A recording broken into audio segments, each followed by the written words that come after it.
रेगिस्तान के सुनहरे धुरों के बीच बसे एक छोटे से गांव रजतगढ़ की यह कहानी है। यहाँ की हवाओं में रेत की सरसराहट और लोक गीतों की गूंज हमेशा बनी रहती थी। गांव में पिछले 3 सालों से बूंद भर बारिश नहीं हुई थी। कुएं सूख चुके थे और खेजड़ी के पेड़ भी अब कुम्हलाने लगे थे। गांव के बुजुर्ग रामू काका अपने पुराने घर की दहली पर बैठे आसमान की ओर टकटकी लगाए रहते थे।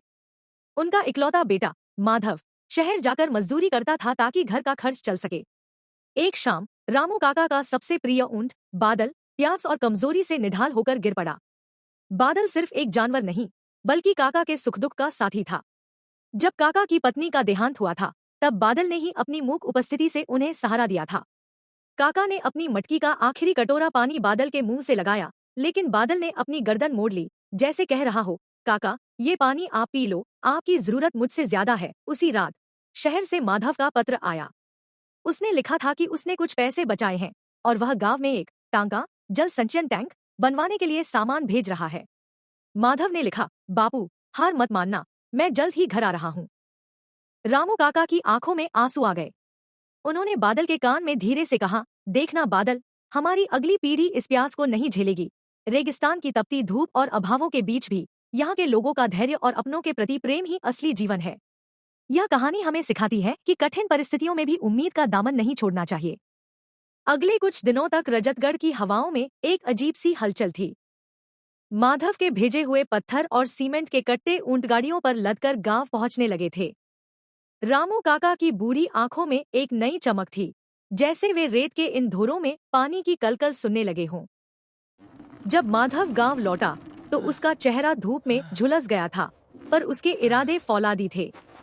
उसने अकेले काम शुरू नहीं किया, पूरे गांव ने उसका साथ दिया। रामू काका ने अपनी पुरानी लाठी छोड़कर कंक्रीट मिलाने में मदद की।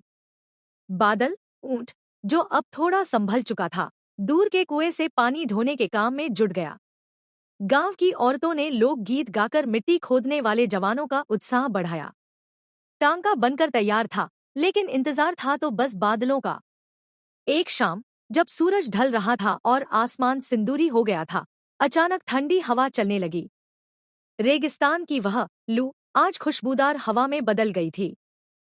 पहली बूंद जब रामू काका के माथे पर गिरी तो उन्हें लगा जैसे साक्षात ईश्वर ने उन्हें छुआ हो।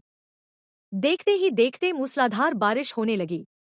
माधव और पूरा गांव उस नए टांके के पास खड़े होकर देख रहे थे कि कैसे उनकी मेहनत रंग ला रही थी। बारिश में भीगते हुए रामू काका ने माधव को गले लगा लिया। उनकी आंखों से बहते आंसू बारिश की बूंदों में मिल गए। उन्होंने कांपती आवाज में कहा, बेटा, आज तूने सिर्फ जमीन की प्यास नहीं बुझाई, तूने इस बूढ़े बाप की रूह को भी तृप्त कर दिया। अब इस गांव का कोई भी बादल प्यास से नहीं मरेगा। यह कहानी हमें बताती है कि सामूहिक प्रयास और अपने वतन के प्रति प्रेम बड़े से बड़े संकट को भी दूर कर सकता है। जहां प्रेम और मेहनत होती है, वहां कुदरत भी साथ देने को मजबूर हो जाती है।